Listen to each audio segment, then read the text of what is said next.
Bonjour à toutes et à tous et bienvenue au Cryptost Technical Briefing de ce mardi 9 mars 2021. Vincent Gann, heureux de vous retrouver comme chaque mardi. Alors, dans cette nouvelle vidéo, dans ce nouvel épisode, nous allons, comme chaque semaine, faire l'analyse du cours du Bitcoin, de l'Ether, de Chainlink et d'une quatrième crypto-monnaie que vous choisissez à travers un sondage. D'ailleurs, le sondage est déjà ouvert pour la vidéo de la semaine prochaine. Vous avez le lien dans la description. Et donc, cette semaine, vous avez choisi ADA, qui sera donc analysé en quatrième partie. Nous allons passer en vue ces 4 crypto-monnaies à l'aide de l'analyse technique des marchés financiers, l'analyse chartiste, l'approche en vague d'Elliott. On va aussi regarder du côté des institutionnels, les informations qui nous viennent du marché des options. Pour le coin Ether, en price discovery, nous essaierons de déterminer à l'aide des extensions de Fibonacci, ce bon vieux Leonardo Fibonacci, eh bien, des objectifs de cours théoriques que nous allons croiser d'ailleurs avec les enseignements provenant du marché des options Ether, car il y a aussi du volume et de l'information, il n'y a pas que le Bitcoin, on peut aussi regarder les options ETH. Mais avant cela, permettez à votre humble serviteur de vous proposer une introduction de chronique fondamentale. Alors, la semaine dernière, dans la vidéo de mardi dernier, je vous ai parlé de statistiques. C'est vrai que le sujet des crypto-monnaies, du Bitcoin, c'est très chaud, c'est très émotionnel. Et donc moi, j'ai décidé d'avoir une approche neutre, factuelle, en admettant la part de lumière et la part d'ombre. Mais là, entre autres, en ce qui me concerne, regardez du côté de l'action des prix et des statistiques que nous pouvons en tirer. Même si le BTC n'a pas 100 ans, il a quand même plus de 10 années maintenant d'historique de cotation. Nous sommes loin des premières centimes de cotation. Donc il y a un certain nombre d'historiques qui permet de tirer quelques statistiques. D'ailleurs, dans cette vidéo, on va revenir à la genèse, aux origines. Je vais vous montrer que même quand ça valait quelques centimes, ça cassait des résistances, c'est intéressant. Bref, la semaine dernière, j'ai montré donc que effectivement, c'était rentable à long terme, puisqu'il n'y avait que 2 années de baisse depuis 2010, très bien. J'ai montré que c'était très volatile, en vous proposant la statistique du max drawdown. D'ailleurs, lorsque nous sommes en bull run, le max drawdown dépasse rarement, jamais en fait, les 30-35%. Et d'ailleurs, là, le Bitcoin fin février a corrigé de 26% et repart là en tendance. Alors va-t-il faire un nouveau plus haut? J'y viens, mais voilà, on a eu fin février une correction tout à fait standard, classique, des décalages, des drawdowns, de l'amplitude corrective, des phases de bull run. Ça, nous en avons déjà parlé. Alors, de quoi allons-nous parler maintenant? Je veux aujourd'hui vous parler de saisonnalité et de corrélation. Corrélation, on creusera le sujet dans une autre vidéo. La saisonnalité, qu'est-ce que c'est? La saisonnalité d'un actif financier, c'est sa performance moyenne sur certaines périodes. Entre autres, généralement, on représente la performance moyenne d'un actif mois par mois. Voilà, on prend tout l'historique de cours et on calcule la performance moyenne, c'est des petites maths toutes simples pour chaque mois. Alors effectivement, on entend depuis quelques jours dire que le mois de mars est un mois justement qui n'est pas exceptionnel en termes de performance du Bitcoin. Alors c'est vrai, c'est pas non plus un mois de chute. Donc j'ai compilé les datas, rien ne vaut Excel pour ça. J'ai sorti un petit chart, vous allez voir. Bon, effectivement, c'est pas le mois le plus performant, mais il y a des mois plus pénalisants. Donc on va regarder ça juste après. Maintenant, en termes de corrélation, on entend un peu tout et n'importe quoi. Le Bitcoin serait corrélé au dollar, au taux, et d'ailleurs, ça ne veut rien dire être corrélé. On est corrélé négativement ou positivement. Mais rien n'est évident avec le Bitcoin sur ce sujet. D'ailleurs, le dollar rebondit depuis une semaine. Le Bitcoin aussi. Donc, effectivement, à long terme, la chute des monnaies classiques, les monnaies frappées par les banques centrales, avec l'explosion de leur masse monétaire, elles chutent toutes face au Bitcoin, qui lui a une masse monétaire maximale, fixée à 21 millions d'unités. Donc à long terme, oui, c'est corrélé négativement d'une certaine façon, mais dans l'immédiat, il n'y a rien d'évident. Les taux d'intérêt nominaux, taux d'intérêt réels qui ont remonté, aucun impact là sur Bitcoin, à la différence de l'or, qui a été très pénalisé depuis 6 mois. Alors, l'inflation, on ne va pas ici faire de l'analyse macroéconomique, mais Déjà, l'inflation, il n'y a pas d'inflation actuellement. Enfin, c'est la remontée du prix des matières premières essentiellement, mais qui ne font qu'effacer pour la plupart d'entre elles l'impact du choc baissier du Covid. Mais il n'y a pas eu d'impact non plus sur le cours du Bitcoin. Alors certains pensent que ça serait le nouvel instrument anti-inflation. En fait, tout simplement, Bitcoin et crypto-monnaies sont une nouvelle classe d'actifs, plutôt dans la catégorie risk-on, plutôt corrélée au marché action de manière générale. Mais je reviendrai dans une autre vidéo avec une matrice de corrélation intégrale pour voir les choses concrètement. Alors, toujours dans cette introduction, actuellement, les crypto-monnaies qui s'institutionnalisent, se professionnalisent, adoptent des comportements de traders institutionnels, et notamment ce que j'appelle moi la rotation sectorielle. Sur le marché action, vous savez, la rotation sectorielle, c'est de passer du secteur bancaire au secteur de la santé, au secteur de l'automobile. Il y a des phases de sur- et sous-performance. Bien, à l'heure actuelle, au sein des crypto-monnaies, il y a des rotations thématiques. Alors, Bitcoin, actuellement, en termes de dominance, est plutôt stable. On a eu beaucoup le vent en poupe sur la finance décentralisée, et là, maintenant, c'est les NFT. Voilà, c'est la rotation, la nouvelle thématique. Moi, je trouve que c'est plutôt une bonne chose, cette rotation, déplacement des capitaux. Après, comme d'habitude, il y a des excès, les mouvements sont verticaux. Ça, c'est pas très sain, mais c'est normal, c'est nouveau. Il n'y a pas encore un volume monstrueux, ça ne va pas être autrement. Mais en tout cas, voilà, la rotation du moment. Alors, moi, je pense que bientôt, la dominance de Bitcoin va rebondir. D'ailleurs, elle forme un support intéressant à 60-61%. En fait, pour terminer sur cette introduction, puis on va passer à l'analyse du Bitcoin, la vraie corrélation, si vous voulez, BTC, crypto, avec d'autres actifs financiers, en réalité, c'est le niveau de liquidité. Je vais vous montrer un graphique aux États-Unis depuis mars dernier, le Covid, l'épargne déposée par les Américains sur leur compte courant ou compte d'épargne. Il y a eu 2000 milliards d'épargne additionnelle. Et c'est pareil en Europe. En fait, c'est le niveau de liquidité, cette envolée du niveau d'épargne, notamment de ceux qui peuvent gérer leur épargne financière, qui a attiré aussi des capitaux sur ces crypto-monnaies. Donc là, oui, il y a une corrélation évidente avec ce niveau de liquidité. Je vais vous montrer ça. Voilà, écoutez, pour l'introduction, c'est bon. Je propose maintenant de passer directement au graphique. Voilà, 7 minutes d'introduction. J'espère que je ne vous ai pas trop ennuyé. On va passer donc directement au graphique, surtout que j'ai un certain nombre de choses à vous montrer. Alors, tout d'abord, donc, vous avez choisi ADA pour être la 4e crypto-monnaie qui sera analysée. Vous pouvez d'ores et déjà voter pour le sondage de la semaine dernière. Oui, je voulais vous montrer donc, alors n'hésitez pas aussi dans la description, vous avez mon compte Twitter, n'hésitez pas à me suivre, c'est là où je partage au moins mes vidéos, même si je ne suis pas très actif, les différentes vidéos. Et parfois certains graphiques. Et donc je voulais vous montrer ça. Voilà, qui nous vient donc du compte Twitter Isabelle Net, ce niveau depuis un an, le choc du Covid, l'explosion du niveau d'épargne aux États-Unis est monstrueux. Et ça joue énormément sur, et c'est une chose favorable qui alimente le marché des crypto-monnaies. Bitcoin, alors, reprenons tout d'abord.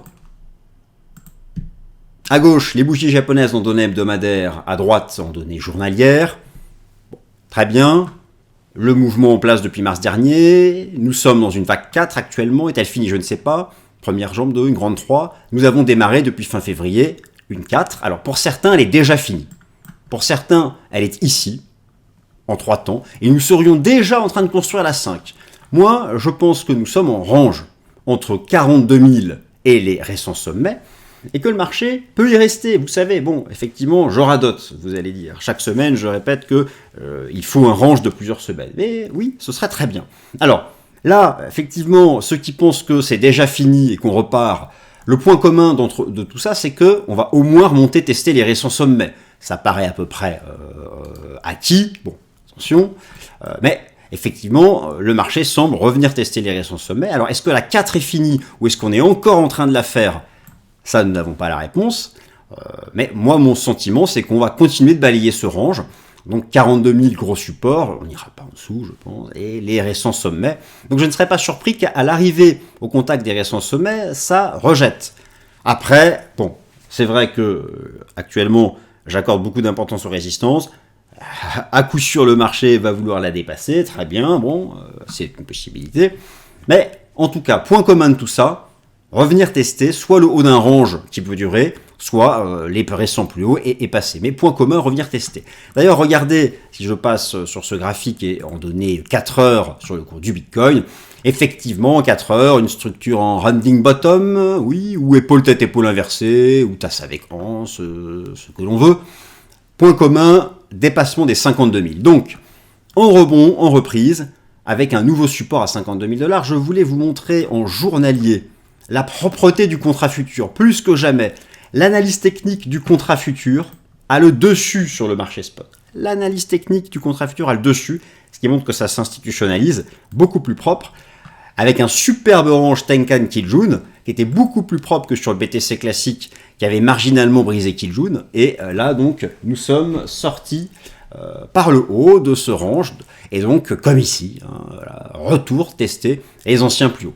À partir de là, va-t-on rester en rectangle ou passer? Moi, je privilégie le scénario du rectangle, c'est ma vue personnelle. Ensuite, chacun voit les choses comme il l'entend. Mais en tout cas, point commun, revenir tester les récents plus hauts. Alors, d'ailleurs, si je passe en log, je voulais vous montrer ça, parce que c'est tellement rapide et on change d'échelle absolue que, à long terme, l'échelle logarithmique est obligatoire. À court terme, c'est moins évident, mais tout de même, jonglons entre les deux. Eh bien, en log, effectivement, la ligne de tendance a été déjà testée, et bon, c'est pour avoir une compression et une résolution haussière, très bien. On ne va pas forcément sortir tout de suite. En tout cas, admettons que c'est bien orienté. La divergence weekly, ici, en hebdo, a produit son effet, donc nous sommes actuellement dans cette pause. Pas de cassure des 70, c'est plutôt une bonne chose, donc au stade actuel. Alors, qu'est-ce que je voulais vous montrer d'autre? Oui, donc, voilà, retour tester les récents plus hauts, après on verra, vous allez me dire, tout le monde peut faire la même analyse, mais bon, écoutez, ce sont les faits. Oui, les options. Que nous disent les options fin mars, 26 mars, option BTC? C'est partagé. Alors, il y a un équilibre entre l'open interest sur les options put pour jouer la baisse et les options call. Regardez, l'open interest est quand même important sur le bas du range pour les puts. Il y a quand même donc des instits qui, en mars, jouent le range. D'ailleurs, je vous ai parlé en introduction de la saisonnalité. Il est temps pour moi de vous montrer le graphique. J'entends dire que mars serait un mois particulièrement très négatif. Alors, voici la saisonnalité du Bitcoin. Ce n'est pas un mois de chute, mais effectivement, vous avez sous les yeux donc la performance moyenne depuis 10 ans en fonction des mois du Bitcoin.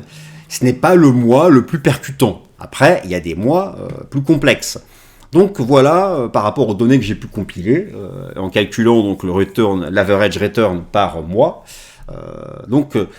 Mars est un mois, effectivement, de performance plutôt réduite par rapport à certains autres mois, 10,50%, voilà, ça c'est la moyenne des 10 dernières années. Alors, justement, sur le cours du Bitcoin, si je passe actuellement sur le mois de mars, je crois qu'on doit être à peu près en hausse de ça, donc c'est un petit mois. Je regarde les options, donc, c'est partagé. Après, d'ici fin mars, des instits pensent qu'on fera à nouveau de nouveaux records. C'est très réparti sur les différents strikes. Vous avez les strikes ici, ou prix d'exercice. Mais les 2 mois les plus forts, eh bien regardez, les 2 mois les plus costauds, c'est 52 000 ici, 56, le haut du range, et les 42 000. Donc, ça, je trouve ça intéressant de voir la répartition de l'open interest sur bas et haut du range. Voilà, je trouve que ça alimente mon scénario de rectangle. Bon. Eh bien, on verra si c'est pas un rectangle et qu'on repart. Eh bien, écoutez, tant mieux pour les acheteurs.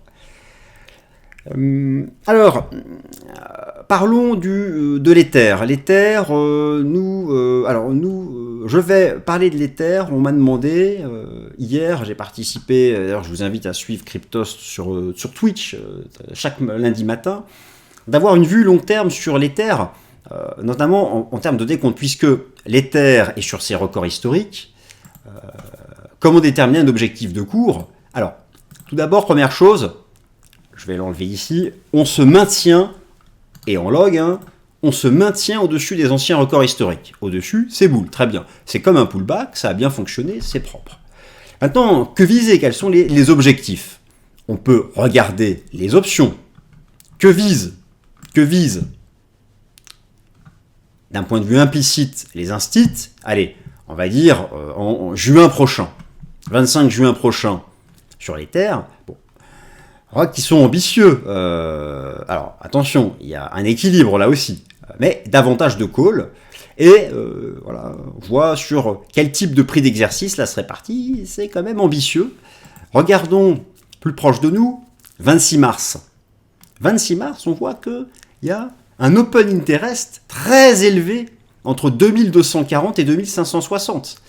Donc il y a sur les options Ether de l'optimisme, effectivement, les instits qui pensent que l'Ether, enfin, va rattraper son retard sur Bitcoin. C'est-à-dire que Bitcoin, quand il a dépassé ses anciens records historiques, ici, il a accéléré. Et il y a pour certains une déception sur l'Ether. Moi, je dis c'est bien construit tout ça, il n'y a pas à être déçu. Puis, il ne faut pas avoir ce type d'émotion face au marché. Mais en tout cas, selon les options, je peux même regarder en juin, il y a vraiment de l'optimisme. Comme quoi, Ether pourrait doubler selon certains, et donc faire comme Bitcoin. On verra. C'est ce que semblent penser les instits. Alors, revenons donc en vague, comme BTC, une 1, une 2, une grande 3, nous sommes dans une 4. C'est le même topo. Soit nous faisons une 4 en range, en rectangle, et ça va durer, entre les 1300 et les récents sommets, les 2000, 2100, soit on a déjà fait la 4 et on repart pour de nouveaux sommets. Voilà, forcément, sans surprise, vous connaissez mon point de vue, je pense qu'on va revenir tester les récents plus hauts, mais qu'après on va s'installer en trading range et que plus tard on sortira par le haut. Bon, on verra. En tout cas, point commun, revenir là, tester les récents plus hauts sur les terres, qui donc reste boule au-dessus de ces anciens records historiques, avec un rebond dessus, un bon report. Oui, alors pour le price discovery, au-delà de ça, appliquons donc, imaginons que la 4 soit finie, ou soit bien finie dans quelques semaines. Comment calculer une 5 potentielle? Eh bien, pour cela, nous pouvons utiliser les extensions de Fibo. En général, la 5, c'est 0,61,8 de la 3.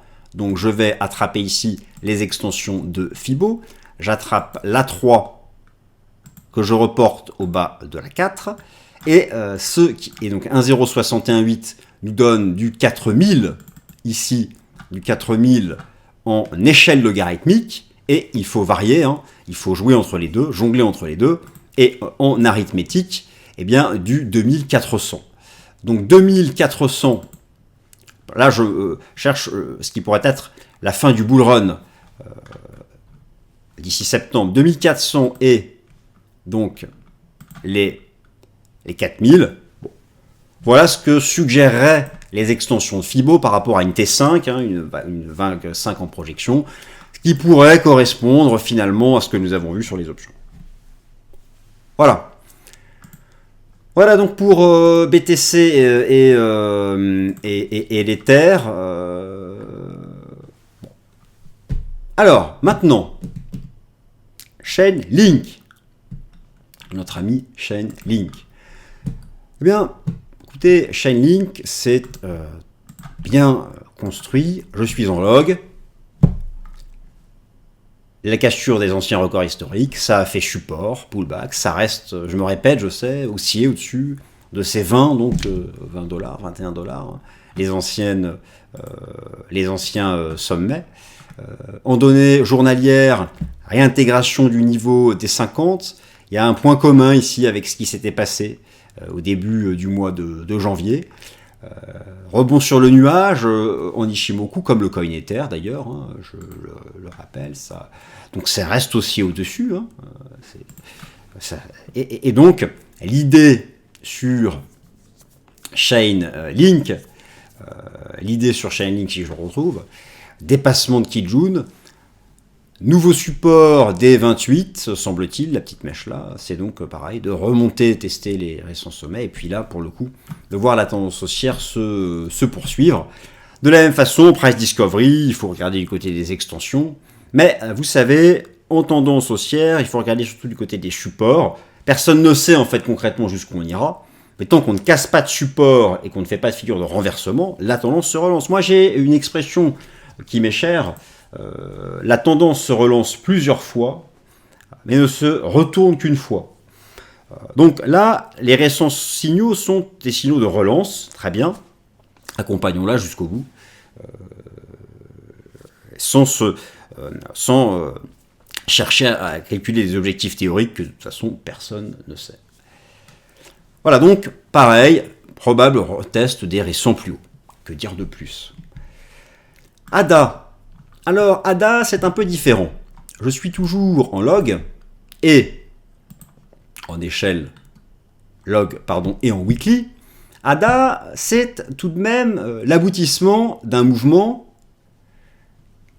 test de la TH. Hein. Donc on a eu une belle phase haussière, une 1, une 2, une 3. Là nous sommes dans le cœur du mouvement. Moi je pense qu'on va faire une pause, c'est la 4 aussi, et qu'on fera de nouveaux records historiques. C'est assez évident, une 1, une 2, une 3. Là, et donc j'envisage quelque chose comme ça. Un range ici entre les 0,80 et les 1,40 et ensuite un franchissement.